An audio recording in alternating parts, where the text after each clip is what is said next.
On the fourth and final square, we will be working some wrapped stitches, which is where we're literally wrapping the yarn around some other stitches to create some horizontal and very funky stitches which build up part of a picture.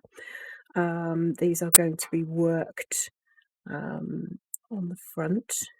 Okay, so I'm going to come along to the centre of this little square to show you what we're doing. So the first wrap stitch you come to, or most of the wrap stitches in this square are where you have to wrap 3. It will all be spelled out in the pattern, but essentially what you're doing is this. You bring your yarn forward, which is abbreviated to YF. So yarn forward, like as if you were doing a yarn over on the previous one, the second square. So that's your yarn forward. Then you need to slip 3 from the left over to the right. 3 stitches you're moving, and you're doing them purlwise, so the needle goes in that way, not that way.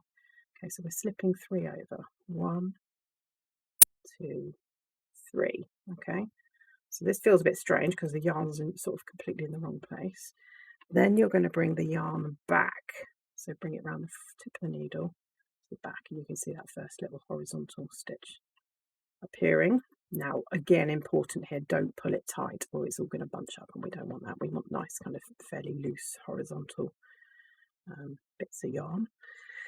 Then we're going to slip these same 3 stitches back. So it's a bit fiddly because you've got to hang on to the yarn at the back. Well, to be honest, you could drop the yarn, it probably wouldn't matter. But we're going to slip these back. 1, 2, 3.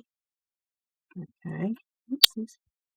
So you've got the working yarn is now sort of fiddling around somewhere at the back of the left needle. Okay, and then the next final stitch is to bring the yarn forward again. Again, keep it nice and loose. We don't want this thing coming tight. And you're finally slipping those same 3 again. They keep getting shuffled over. 1, 2, 3. Same 3 stitches over to the right needle. And then you're done. You take the yarn to the back one last time. You've now got 2 little horizontal stitches. Keep everything nice and loose.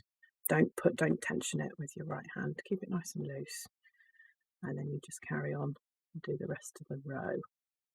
Okay, so try not to tighten this one too much or it'll pull some of this with it. So keep it nice and loose. She says that's the loosest knitter in the world anyway. Okay, when you turn around and look at the back, you've got the same thing going on at the back, but just ignore that when you get to it, okay? So on the back, you'll just be purling back.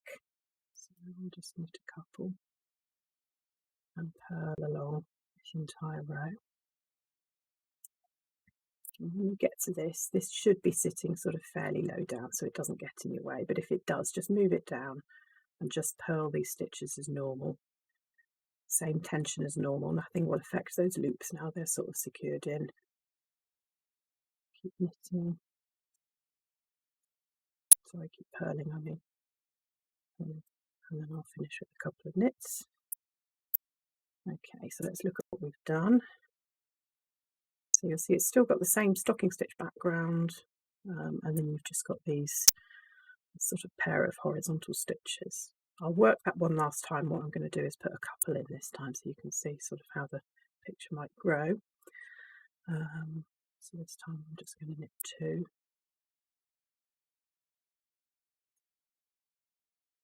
And I'm going to put the yarn forward. So this is the beginning of the wrapped stitch. Bring the yarn forward. Again, we're going to slip 3. 1, 2, 3. And bring the yarn to the back, keeping it nice and loose. Slip those 3 back. 1, 2, 3. Look at your first horizontal bit of yarn hanging there. Then we bring the yarn forward, keeping this nice and loose. Don't pull it. 1, 2, 3. And then finally move the yarn to the back and you're ready to move on to the next bit of the pattern, okay? So try not to pull those too tight. What I'm going to do is I'm just going to knit 1 and then I'm going to repeat that. So bring the yarn forward, slip 3, 1, 2, 3, yarn to the back, 1, 2, 3, keeping it all nice and loose. Pull the yarn forward. 1, 2, 3, and finally take the yarn to the back.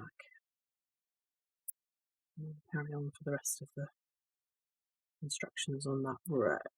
I'll just complete one more row so you can sort of see how it all sits together. So the back will be just an ordinary purl row. As and when you come to those horizontal loops, just ignore them, just carry on purling as normal. There might be some strange gaps just because of how the yarn is pulling the fabric, but that'll all even out later on, she says confidently. Right, so let's see what we've got.